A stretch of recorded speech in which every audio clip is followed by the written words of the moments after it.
বাস থেকে ডাক্তার রিমিতা সেন যখন নিশিপুর গ্রামে নামল তখন আকাশে বেগুনি আভা ধরেছে।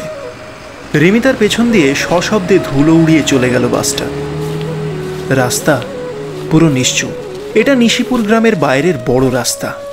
রাস্তার দুপাশে চরাচর বিস্তৃত ঘাস জমি, লম্বা জীর্ণ হলুদ ঘাসে মাঠ ঢাকা। রাস্তার বাঁদিকে ঘাস জমির মধ্যে কিছুটা দূরে যেন প্রাগৈতিহাসিক যুগের চিহ্ন গায়ে নিয়ে মাথা উঁচিয়ে দাঁড়িয়ে রয়েছে নিশিপুর হাসপাতাল। ঘাস জমির মধ্যে দিয়েই একটা সরু পায়ে চলা পথ চলে গিয়েছে হাসপাতাল পর্যন্ত। রিমিতা সুটকেসটা তুলে সেই রাস্তা ধরে হাঁটা শুরু করলো। হাসপাতালের সামনেও যখন এসে পৌঁছলো, একটা একটা করে আলো জ্বলে উঠতে শুরু করেছে তিনতলা বাড়িটায়। রোগী বা পরিবারের লোকজনের সংখ্যা খুবই কম। বাড়িটা যে ব্রিটিশ আমলে তৈরি সেটা আর বলে দিতে হয় না। রিমিতা হাসপাতালের ভেতরে পা বাড়ালো। লম্বা করিডোরের দুপাশে ছোট বড় নানা মাপের ঘর, আর শেষ মাথায় ওপরে ওঠার সিঁড়ি। রিমিতা হাসপাতালের ইনচার্জ লেখা ঘরটায় প্রবেশ করল। ইনচার্জের নাম দেখল ডক্টর অবিনাশ শিকদার। বয়স প্রায় 50-এর কাছাকাছি। লম্বা দোহারা চেহারা, মাথায় কাঁচা পাকা চুল, ক্লিন শেভড। নমস্কার, আমি ডক্টর রিমিতা সেন। এই যে আমার appointment letter. Welcome to Nishipur madam. সকাল থেকে আপনার অপেক্ষাতেই ছিলাম। দুদিন আগেই খবর পেয়েছি আপনার আসার। হেমা, আপনি আমাকে প্লিজ ম্যাডাম বলবেন না স্যার। আমি আপনার থেকে অনেকটাই ছোট। ইনফ্যাক্ট এটাই আমার first posting. It's completely fine young lady. তোমার মালপত্রগুলো ঘরে রাখবার বন্দোবস্ত করে দিচ্ছি। আজকের দিনটা রেস্ট নাও। কাল সকাল 9টায় তোমার reporting time. Okay sir. Kartik, দিদিমণিকে ওনার ঘরটা দেখিয়ে দাও, আর সুটকেসটাও একটু পৌঁছে দিয়ে এসো। কার্তিকের পেছন পেছন রিমিতা দোতলায় উঠে এলো। হাসপাতালের এদিকটা রেনোভেট করা হয়নি, কোনো রকমে তাপ্পি দিয়ে পরিষ্কার করে রাখা হয়েছে। এদিকেই নার্স এবং ডাক্তারদের থাকার বন্দোবস্ত। বাইরে সন্ধ্যা নেমে গেছে। রিমিতার ঘরে সুটকেসটা নামিয়ে দিয়ে কার্তিক চলে গেছে। ঘরে একটাই হলুদ বাল্ব টিমটিম করে জ্বলছে। আসবাবপত্রের মধ্যে একটা লোহার খাট, একটা আলমারি আর এক সেট টেবিল চেয়ার।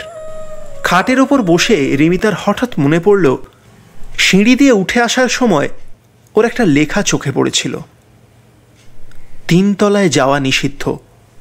অনুগ্রহ করে কেহ হাসপাতালের 3 তলায় যাইবেন না। সেদিন মাঝরাতে রিমিতার ঘুম ভেঙে গেল। ঘরের হাওয়াটা কেমন যেন ভারী হয়ে আসছে।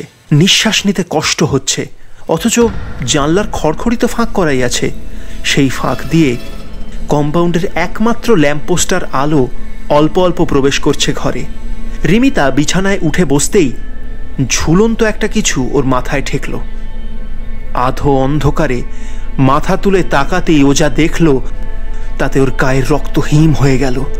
একটা মেয়ের দেহ কড়িকাঠ থেকে গলায় দড়ির ফাঁস লাগানো অবস্থায় ঝুলছে। মেয়েটার মনেহীন চোখ দুটো ওর দিকেই ফেরানো।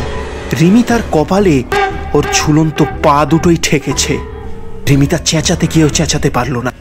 গলা দিয়ে শুধু অস্ফুট একটা আর্তনাদ বেরিয়ে এলো। বালিশের পাশ হাতলে মোবাইলটা নিয়ে টর্চটা জ্বালতেই সব যেন নিমেষের মধ্যে হাওয়ায় মিলিয়ে গেল।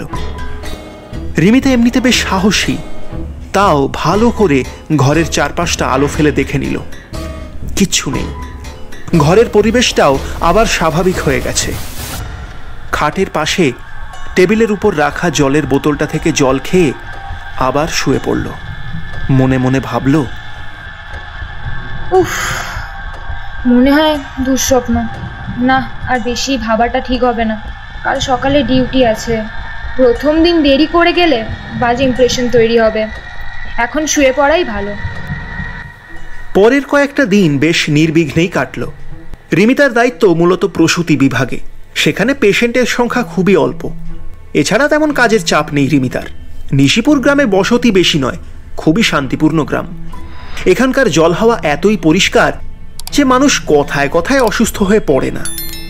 তাই ভীষণ প্রয়োজন না হলে হাসপাতালেও আসে না। রিমিতার জায়গাটা বেশ ভালো লেগে গেছে। হাসপাতালে দায়িত্বে থাকা 5 জন নার্সের সঙ্গে তার ইতিমধ্যেই বেশ ভাব জমে উঠেছে। এভাবেই কেটে গেল 15 দিন। প্রথম দিন রাতের ঘটনাটা রিমিতা প্রায় ভুলেই গেছিল, কিন্তু সেদিন রাতে সে আবার একটা অদ্ভুত ঘটনার সম্মুখীন হলো। ঘুমের মধ্যে রিমিতার মনে হলো কেউ তার নাম ধরে ফিস ফিস করে ক্রমাগত ডেকে চলেছে। রিমিতা চোখ খুলে তাকাল, দেখল ঘরটা সাদা ধোঁয়ায় ভরে আছে। আস্তে আস্তে উঠে বসল রিমিতা, দেখল ঘরের দরজাটা হাট করে খোলা, আর দরজার সামনেই দাঁড়িয়ে আছে সেদিনে দেখা সেই নারী মূর্তি। মূর্তির মুখটা দেখা যাচ্ছে না, মাথার চুলগুলো মুখের সামনে পড়ে আড়াল করে রেখেছে। রিমিতার মনে হলো ডাকটা যেন খুব দূর থেকে ভেসে আসছে, ও সেটা কোনোভাবেই উপেক্ষা করতে পারছে না। হঠাৎ সেই নারী মূর্তি হাতের ইশারায় তাকে ডাকল। রিমিতা সম্মোহিতের মতো তার পেছন পেছন এগিয়ে চলল। চারপাশের পরিবেশ সম্পর্কে তার কোনো ধারণা নেই, কোথায় চলেছে তাও জানে না। তবে যত এগোচ্ছে তত সেই ডাকটা জোরালো হচ্ছে। হঠাৎ একটা ঝাঁকুনি তোর ঘোর কেটে গেল। পেছন ফিরে দেখল নার্স সুতপা। সুতপার হাতে মোবাইলের টর্চ চলছে। সেই আলোতে বুঝতে পারল ও 3 তলায় ওঠার সিঁড়িতে দাঁড়িয়ে রয়েছে। এত রাতে এখানে কি করছেন ম্যাডাম? আসলে আমিও ঠিক বুঝতে পারছি না, আমার যেন মনে হলো কেউ আমাকে ডাকছে। কে ডাকছে আপনাকে আর এত রাতে? আমি জানি না সুতপা, আমি আগের দিনও। চলুন এখন আগে ঘরে চলুন। আমি বাথরুমে যেতে গিয়ে দেখলাম আপনি করিডোর ধরে সিঁড়ির দিকে হেঁটে চলেছেন। তারপর আপনি 3 তলার সিঁড়িতে উঠে গেলেন। তখনই আমি দৌড়ে গিয়ে আপনাকে আটকাই। আমি ভাবতাম আমিই ভুল, কিন্তু আজকে বুঝতে পারছি আমি ঠিকই দেখেছিলাম। আসলে ম্যাডাম, আমি 2 বছর আগে প্রথম যখন এখানে আসি তখন আপনার ঘরেই থাকতাম। তারপর একদিন রাতে আমার সঙ্গেও আপনার প্রথম রাতের মতো ঘটনা ঘটে। আমি পরের দিনই অবিনাশ স্যারকে জানিয়েছিলাম। স্যার আমার মনের ভুল বলে আমার ঘর শিফট করিয়ে দিলেন। তারপর অবশ্য এমন কিছু হয়নি। বাকিদের জানিয়েছিলাম, কিন্তু কেউ পাত্তা দেয়নি। আমিও ধরে নিয়েছিলাম যে সেদিন ভুল দেখেছিলাম, কিন্তু আজ আপনার কথা শুনে মনে হচ্ছে ব্যাপারটা মিথ্যে ছিল না। ম্যাডাম, আপনি আপত্তি না করলে আমি কি আপনার সঙ্গে থাকতে পারি? নিশ্চয়ই, তুমি থাকলে আমিও কিছুটা নিশ্চিন্ত হব। কিন্তু ঘটনাটা কেন ঘটেছে সেটা আমাকে জানতেই হবে সুতপা। আর 3 তলায় এমন কি আছে যে ওখানে যাওয়া নিষিদ্ধ? পরের দিন সকালে রিমিতা আবার গেল ডক্টর শিকদারের কাছে। ডক্টর শিকদার ওকে দেখেই ঝাঁঝিয়ে উঠলেন। কি হলো? কালকে নিশ্চয়ই আবার ভূত দেখেছো? আশালতা গায়নের কি হয়েছিল স্যার? তুমি কি করে জানলে আশালতার ব্যাপারে? কে বলেছে? কে বলেছে সেটা বড় কথা নয়, আপনার অবস্থা দেখে মনে হচ্ছে কোনো ডিস্টার্বিং ঘটনা ঘটেছিল। হ্যাঁ, মানে তুমি জানতেই যখন পেরেছো তখন আর তোমার কাছে লুকিয়ে তো কোনো লাভ নেই। প্লিজ চুপ করে থাকবেন না স্যার, বলুন। কি আর বলবো, আশালতা একটা চরিত্রহীন মেয়ে ছিল। কাজের বেলায় লবডঙ্কা, শুধু একটু মালদার মেল পেশেন্ট দেখলেই ওই তাদের সাথে ঘনিষ্ঠ হয়ে পড়তো। তেমনই একবার 5 বছর আগে ঝন্টু মণ্ডল বলে একটা কুখ্যাত গুন্ডার সঙ্গে ঘনিষ্ঠ হয়েছিল। ঝন্টু ঘরে তুলতে চায়নি, সেই নিয়ে বচসা হয়, কেচ্ছা আর কি। তারপর হঠাৎ একদিন দেখা গেল 3 তলায় আমাদের সেমিনার রুমে গলায় দড়ি দিয়ে ঝুলছে। পরে পোস্টমর্টেম করে জানা গেছিল যে ও নাকি প্রেগনেন্ট। গ্রামের লোক একটু কুসংস্কার মানে ওদের বিশ্বাস ছিল অপঘাতে মরা মানুষের অতৃপ্ত প্রেতাত্মা নাকি ঘুরে বেড়ায় নিজের মারা যাওয়া জায়গাতে। তাই ওদের কথা শুনেই 3 তলাটা বন্ধ করে দেওয়া হয় পুজো আচ্চা করে। যাই হোক, আশা করি তোমার কৌতূহল মিটে গেছে। তোমাকেও সাবধান করে দিচ্ছি, এই ধরনের পেশেন্টদের থেকে কিন্তু দূরত্ব বজায় রেখে চলবে। হ্যাঁ, কিছুই তো বলা যায় না। যাও, এখন কাজে যাও। রিমিতা মাথা নিচু করে ঘর থেকে বেরিয়ে আসে, কিন্তু ওর মনে খটকা থেকেই যায়। অবিনাশবাবু যে গল্পটা ওকে শোনালেন সেটা কি আদৌ সত্যি? সেদিন রাত্রে ক্রমাগত বৃষ্টি হয়ে চলেছে, সঙ্গে ঘন ঘন বাজ। হাসপাতালের বিদ্যুৎ সংযোগ বিচ্ছিন্ন হয়ে গেছে। আগামীকাল সকালে মিস্ত্রি না আসা পর্যন্ত কোনো উপায় নেই। রিমিতার কিছুতেই ঘুম আসছে না। পাশে সুতপা গভীর ঘুমে আচ্ছন্ন। রিমিতার মাথায় সমানে ঘুরে চলেছে অবিনাশবাবুর বলা কথাগুলো, কিন্তু ওর মন বলছে 3 তলাতেই লুকিয়ে আছে যাবতীয় রহস্য। ও মনে মনে ঠিক করে যে 3 তলায় যাবে। যেমন ভাবা তেমন কাজ। আস্তে আস্তে খাট থেকে নেমে প্রায় নিঃশব্দে ঘর থেকে বেরিয়ে আসে রিমিতা। হাতে টর্চ। করিডোরে জমাট বাঁধা অন্ধকার। সেই অপার্থিব অন্ধকারে টর্চের আলো কোথায় যেন হারিয়ে যাচ্ছে। রিমিতা সিঁড়ির কাছে এগিয়ে এসে একবার দাঁড়িয়ে পড়ল। গাটা কেমন যেন ছমছম করছে। কিন্তু না, ওকে এই রহস্য উদ্ঘাটন করতেই হবে। রিমিতা পা বাড়ায় সিঁড়ির দিকে। পুরনো আমলের কাঠের সিঁড়ি। যথাসম্ভব শব্দ না করে ও উঠে আসে 3 তলায়। সিঁড়ির মুখে একটা লোহার চেনে ঝুলছে নির্দেশ লেখা বোর্ড, প্রবেশ নিষেধ। সেমিনার রুমের দরজার সামনে এসে দেখল সেটায় তালা মারা। রিমিতা তালাটা ধরে টান মারল। একটু গায়ের জোর প্রয়োগ করতেই দরজার গায়ের একটা কড়া সমেত তালাটা খুলে চলে এলো হাতে। রিমিতার বুকের ভেতরটা কেমন ফাঁকা ফাঁকা লাগছিল। জোরে নিঃশ্বাস নিয়ে দরজাটায় ঠেলা মারেও। বিকট শব্দ করে খুলে যায় দরজাটা। ভেতরে নিশ্ছিদ্র অন্ধকার।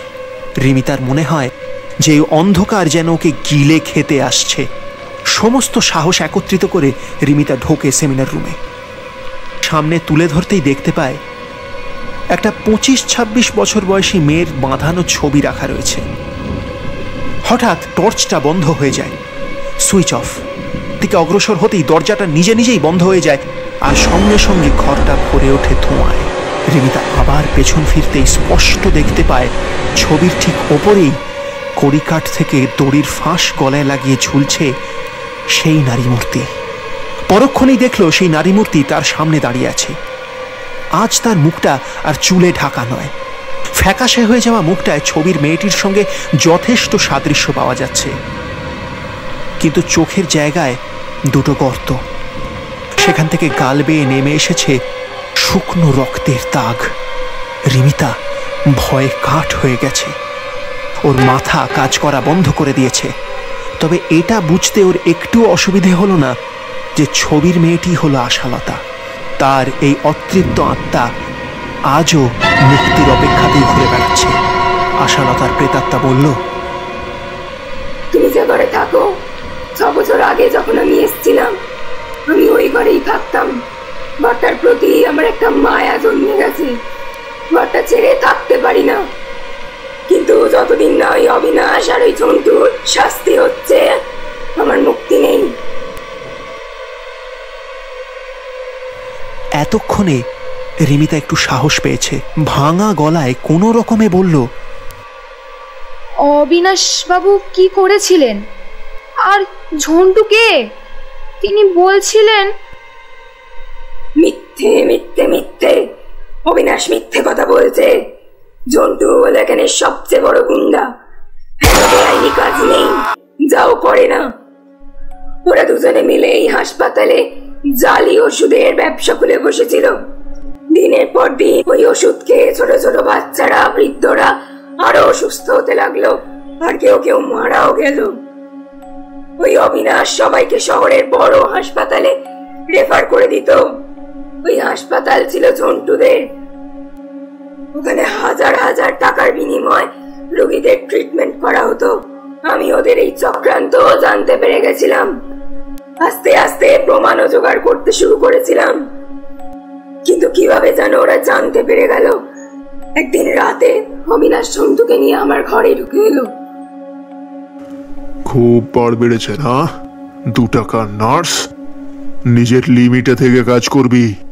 তোরা কি মনে করেছিস তোরা দিনের পর দিন এই গ্রামের মানুষের সঙ্গে প্রতারণা করে যাবি আর আমি তোদেরকে কিচ্ছু বলবো না? তোরা আর তোদের সঙ্গে যারা যারা জড়িত, তোদের সকলের কুকীর্তি আমি ফাঁস করে দেব।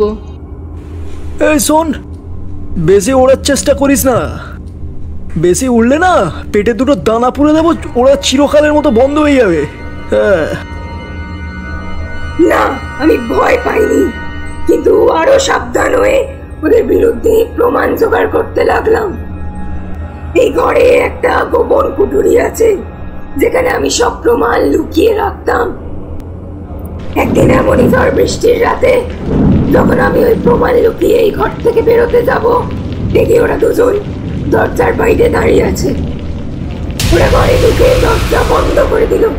তারপর ওরা আমার উপর প্রবল অত্যাচার চালাতে লাগলো ওই প্রমাণগুলোর খোঁজে। কিন্তু আমি মুখ খুলিনি সেদিন। একসময় ওরা অধৈর্য হয়ে পড়লো। জন্টু বিরক্ত হয়ে দরজার পাশে রাখা স্যালাইনের স্ট্যান্ড দিয়ে আমার মাথায় প্রচন্ড জোরে মারলো। না, আমার মাথা ফাটেনি, কিন্তু তারপর ওরা পুরো ঘর তন্ন তন্ন করে খুঁজেও কোনো প্রমাণ পাইনি। এক সময় ওরা 3 তলায় আসাই বন্ধ করে দিল। আমি চাইলেই পারতাম ওদের শেষ করে দিতে, কিন্তু আমি অপেক্ষায় ছিলাম তোমার মতন একজনের, যার সাহায্যে আমি ওদের ওই ভালো মানুষের মুখোশটা টেনে খুলে দিতে পারি। আগে ওই ঘরে যারা যারা থাকতো তারা সকলেই আমাকে ভয় পেত, কিন্তু তুমি আমাকে ভয় পাওনি। আমি তোমার কাছে কৃতজ্ঞ। রিমিতার মনে হলো আশালতার চোখের ওই কোটর বেয়ে যেন দুফোঁটা জল গড়িয়ে পড়ল। রিমিতা নিজেকে আর সামলাতে পারল না, কেঁদে ফেলল। বলল, আমি কথা দিচ্ছি তোমায়, ওই শয়তান দুটোকে ওদের যোগ্য শাস্তি দেব আমি।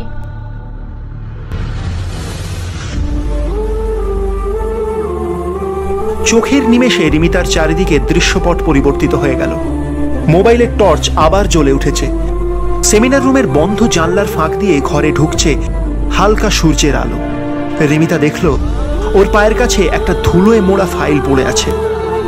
ও আর দেরি করল না, ওই ফাইল নিয়ে তাড়াতাড়ি নেমে এলো নিচে। ঘড়িতে তখন সময় 5টা। হাসপাতালের সবাই তখন ঘুম থেকে ওঠেনি। ভীষণ ক্ষিপ্রতার সঙ্গে একটা ছোট ব্যাগে ফাইল আর প্রয়োজনীয় কয়েকটা জিনিস নিয়ে কাউকে কিচ্ছু না জানিয়ে ও 5:30টার প্রথম বাস ধরে কলকাতায় ফিরে এলো। এরপরের ঘটনা খুব সংক্ষিপ্ত। সমস্ত প্রমাণ রিমিতা কলকাতায় ফিরেই ওর সাংবাদিক বন্ধুকে দিয়ে দেয়। পরের দিন থেকেই হইচই পড়ে যায় বাংলার সর্বত্র। পুলিশ প্রশাসন তৎপর হয়ে গ্রেপ্তার করে নিশিপুর হাসপাতালের ইনচার্জ ডক্টর অবিনাশ শিকদার আর ঝন্টু মণ্ডলকে। ওদের পুরো র্যাকেটটাই ধরা পড়ে। স্বাস্থ্য দপ্তর থেকে রিমিতাকেই নিশিপুর হাসপাতালের ইনচার্জ হিসেবে নিযুক্ত করা হয়। রিমিতা হাসপাতালে ফিরে এসে হাসপাতালের অবস্থার উন্নতির জন্য চেষ্টা করে। পুরো বাড়িটা রেনোভেট করানো, নতুন নতুন ইকুইপমেন্টস নিয়ে আসা, প্রতি সপ্তাহে বড় বড় ডাক্তারদের আউটডোরে বসানো, আর 3 তলাটা সারিয়ে পুনরায় সেটাকে ব্যবহারযোগ্য করে তোলা। এর সঙ্গে আরও একটা কাজ করে রিমিতা। স্বাস্থ্য দপ্তর আর প্রশাসনিক সহায়তায় হাসপাতালের নাম বদলে রাখে আশালতা গায়েন স্মৃতি স্বাস্থ্যকেন্দ্র। এই স্বাস্থ্যকেন্দ্র এখন শুধু নিশিপুর নয়, আশপাশের সমস্ত গ্রামের মানুষদের একটা আশার আলো হয়ে উঠেছে। সেই দিন রাতের পর রিমিতা আর কোনোদিন আশালতার দেখা পায়নি, কিন্তু ও জানে যে আশালতা যেখানেই থাকুক হাসপাতালের এই সার্বিক উন্নতিতে নিশ্চয়ই খুব খুশি হয়েছে। রিমিতার শুধু মনে হয়, সত্যি মানুষ যে কেন এত লোভী আর নির্মম হয়। আমাদের চ্যানেলটা সাবস্ক্রাইব করতে ভুলবেন না। নোটিফিকেশন পেতে বেল আইকন টিপুন।